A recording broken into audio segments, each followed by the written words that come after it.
Hey guys, what's up? It's Vampire Ride, and it's that time of year again when I do my annual collection update. So this year, I only got a handful of games. I think I counted 12 that we got this year, but we did get some collector's editions and some other stuff like PS5 controllers and stuff like that. And we've been more heavily focused on the games that we already have. Got 5 new PlayStation 5 controllers out of the many variants they came out with this year, including the 30th anniversary edition. And I got a handful of amiibos to go into the collection, which of course I got right after doing my amiibo video. One of the big collector's editions I got this year is the Assassin's Creed Black Flag Collector's Edition for the PS4. Along with the collector's editions and the PlayStation 5 controllers that we got this year, we got a new game shelf and we completely rearranged the game room. It's the bedroom, but it's the game room and the YouTube room and the work room, all the things. The computer room. We rearranged it not once, but kind of twice. We did the whole rearrangement, which I kind of like to do pretty often. It's always kind of been my thing. Every once in a while, I feel like things need to be changed up. I don't know. It gets in my head and then it has to be done. So we completely moved their room around. We moved the 2 bookshelves. One was already on the side of the dresser where the TV is set.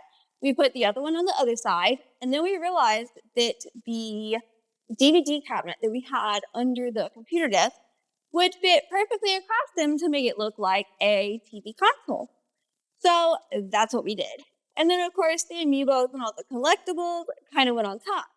Well, then it looked kind of crowded. It seemed like there was too much on top of the game shelf, and there was the small game shelf in the closet that just seemed unnecessary at that point. So, we decided to get another game shelf. Well, this one ended up being quite a bit smaller than the first one. I thought I was getting the same one I had got off of Amazon, but as far as I can tell, they don't even make that one anymore. So I got this smaller one, but it kind of fit perfectly with what we really needed to move over to it. We combined the DS and 3DS games that we had on a small bookshelf and the Wii U and Wii games that we had on a small game shelf into the new medium shelf, as well as placing the PSP and 3DS and Game Boys where they look nicely displayed. So we went from this to these. First off, I decided to go with a collector's edition. The World Championships NES Edition Deluxe Set. Here we have some NES cards. They are to look like the characters and stuff from the game, and they're even double-sided. So I find that really cool. It'd be really cool to have a poster frame, and then you set each of them up. But then also there's the other side, so that's kind of difficult. But each one has a NES game. Lastly, here we have, in a nice little box set, the pins that look like badges that you get in the NES Classic game set for the Switch. You get these badges when you complete the levels. This collector's edition just came out in July of last year.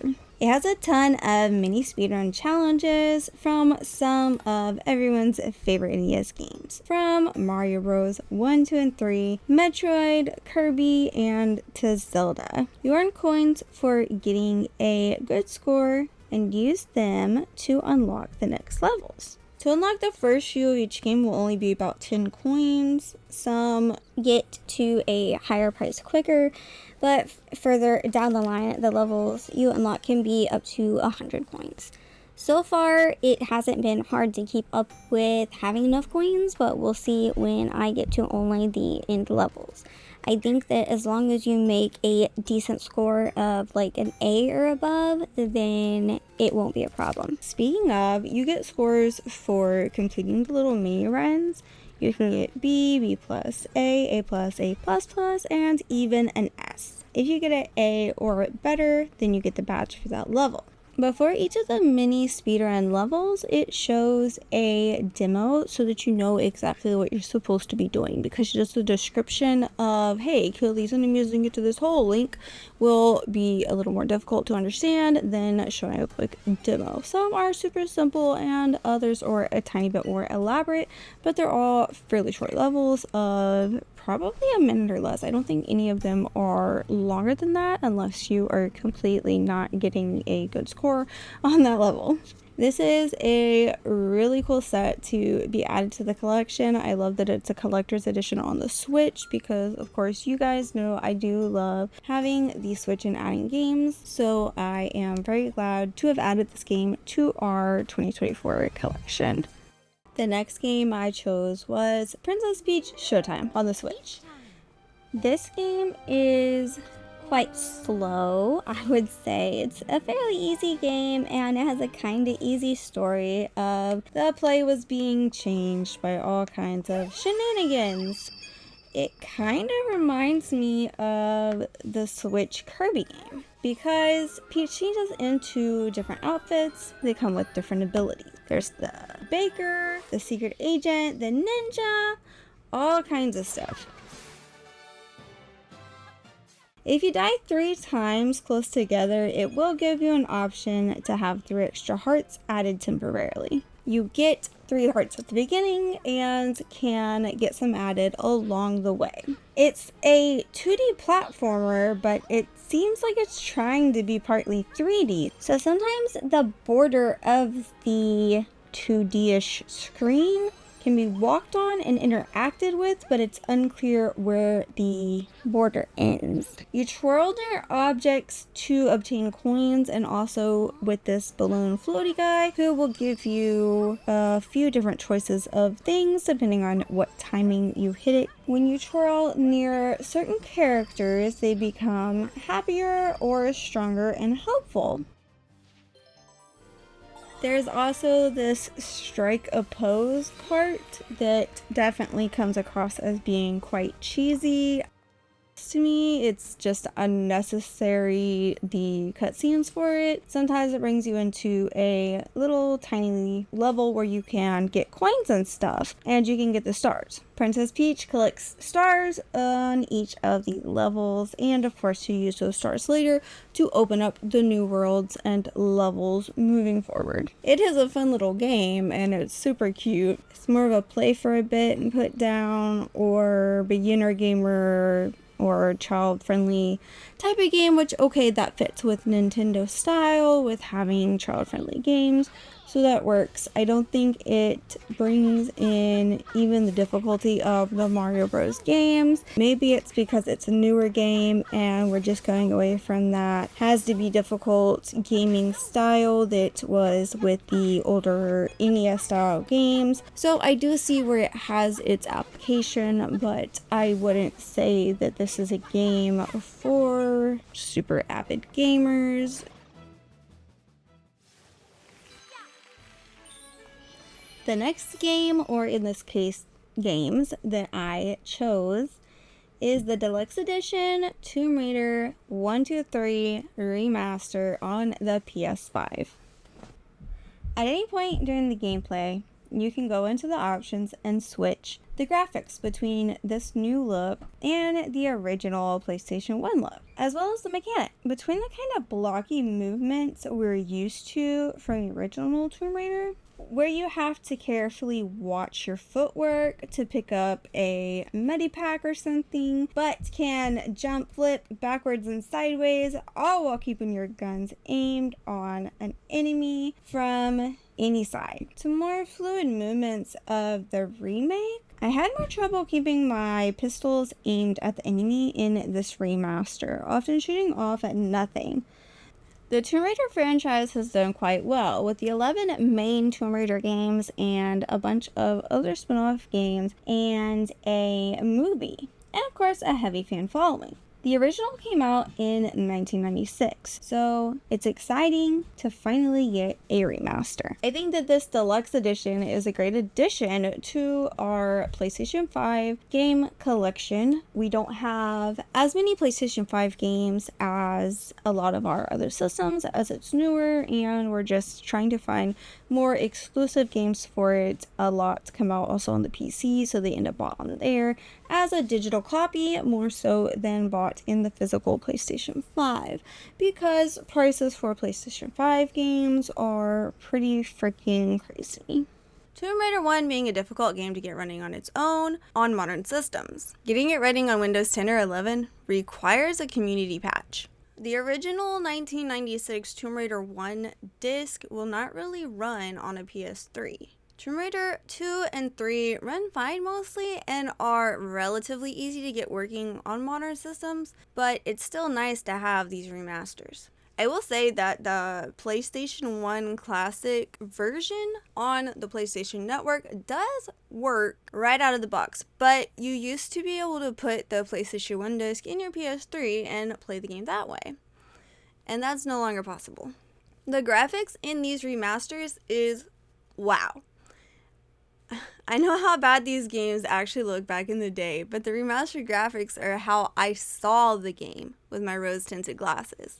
The updated graphics do change a few things in the levels, but I think for the most part, they are for the better. They also seem to have left in a majority of the bugs, most famously the corner bug in Tomb Raider 1, with there even being a trophy for getting the unreachable Medipack in the first game by using the bug. They also have added the DLC for all 3 games in the collection. I have the trilogy digitally on Steam, as well as the deluxe edition for the PlayStation 5. Trilogy digitally. Say that 5 times fast, I'm just saying. I have the collector's edition for the PS5 pre-ordered as well. The ship date just changed from March of this year to now August of this year, which is quite ridiculous to have to wait on a pre-order this long. I played these games during my childhood, and it's great to have them remastered and available on modern systems with all the DLC. One of my issues with the game is the PS5 version of the remaster doesn't have the Platinum trophies. However, the PlayStation 4 digital version does. So I may be buying the collection if and when it goes on sale, so I can one day get the Platinums for some of my favorite games, which is pretty exciting. Even when you feel low, you can still go. Even when you feel slow, you can still go. I never answer to no, man, I still go. Go, go, go. Next up, I have Dragon Ball Sparking Zero on the PlayStation 5. I'm sure you've seen around the room that I have quite a bit of Dragon Ball Z stuff. So of course I had to get the new Dragon Ball game. I have a whole bunch of the older Dragon Ball games on the Xbox 360 and the PlayStation 2. So anyway, of course I had to try out this game. And let's just say I was introduced to this game by being straight obliterated by a friend. But it was so fun. And then seeing the extent of the content available in the game, I knew I'd have to write a review. So, Dragon Ball Sparking Zero made the list for this year's mini reviews. Dragon Ball Sparking Zero is definitely a game for the fans. I've been waiting for this game since playing Raging Blast on the Xbox 360. This feels like the first game since Raging Blast to play the way I remember Budokai Tenkaichi playing on the PS2. I spent so many hours and late nights and weekends playing the PlayStation 2 Dragon Ball games as a kid. Then as a teenager, just absolutely playing the ever-loving heck out of Raging Blast. Still probably my favorite. But after Raging Blast, nothing from the Dragon Ball games really scratched that itch the same way. We've also had a lot of really bad Dragon Ball games. I played Xenoverse 1 on the PC for close to 100 hours when it came out. But unlike Raging Blast and Budokai Tenkaichi, I never felt the need to go back to that game. The longer time went on, the further Dragon Ball games seemed to get from my favorite. But rejoice, as Sparking Zero is a return to form for the lovers of those old PlayStation 2 classics. It's like playing them with mods for better graphics and added characters. I hope the developers support this game going forward like Xenoverse 2 was supported for so long. I was so excited for this game, and it's almost everything I hoped it would be. On a more bitter note, I hope they update the game to add more story content as a single player. Story mode felt incomplete as characters are missing more than a few important battles. The player created extra content and bonus fight section of this game are neat, but they don't have the polish or draw of the story mode. Overall, they could have added a lot more fights to the main story mode. Next, as a Platinum Trophy Hunter, this game has multiplayer trophies. While it may only be 2, and you can, away from keyboard, those trophies, I still loathe multiplayer trophies in games. I've collected all of the trophies in the game last year, but we'll save the multiplayer trophies to get the platinum for later. Overall, it's a great game and return to form for the Dragon Ball games, and I look forward to what they do next. If you haven't gotten this game yet and you're a fan of Dragon Ball, or Dragon Ball Z, or Dragon Ball GT, or Dragon Ball Super, you get the point. I can't recommend picking this game up enough. With that said, on to the next game.